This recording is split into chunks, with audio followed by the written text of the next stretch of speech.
Good evening, all. I was going to talk about special ed, but I kind of changed my mind mostly.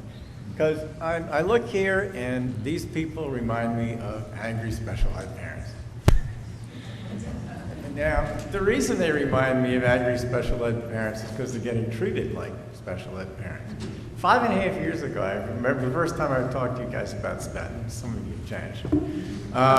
And the SPED head at the time, the special ed director, could not understand why Erin Masters, the school psych, could work really well. She couldn't, while the SPED head could not. And I explained, don't lie to me, don't cheat me, and don't hurt my kid. If those 11 words, if they ever sink down in your ears, will make all the difference. So these people are mad today because you've lied to them, you've cheated them, and you've hurt their kids. It's really it's just that simple. I was reminded, thinking about this, of a hearing that we had, first hearing I did 3 years ago, different district, not this district. The issue was whether the kid who was using an iPad at his NPS got to take it back and forth on the bus so he wouldn't waste his time riding on the bus. District wanted to fight about that. They spent $20,000 trying to stop that from happening. We got it all squared away in the end. Wasn't even a question whether he should have it or not, but whether or not he had to leave it at school. A hearing, $20,000. This kind of thing happens a lot. The reason that happened is because they wanted to show who was boss and they wanted to push him around.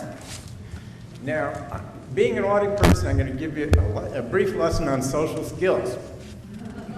It is not good social skills to give these people the hook the way you've done on the very day that you plan to give the best paid people in the district 3% raise. It's insulting. And the thing is, when you do this kind of stuff, one of the things people will do is leave. But the other thing, when you play them too close like that, maybe they won't leave. Maybe they'll just work the rule. And if people work the rule, you're going to have a problem. And even if they don't really mean to work the rule, when somebody gets up in the morning and is just pissed off about having to come to the district and put up with this kind of grief, you're just not going to get the kind of work out of them that you would if they're happy to be here.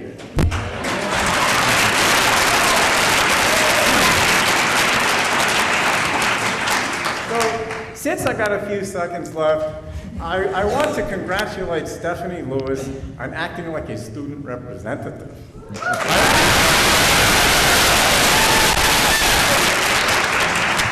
I've never actually seen a student representative actually represent students. So I want to congratulate you for that. I'm 45 years older than you. If you keep on standing and delivering like that, you're not always going to get standing ovations.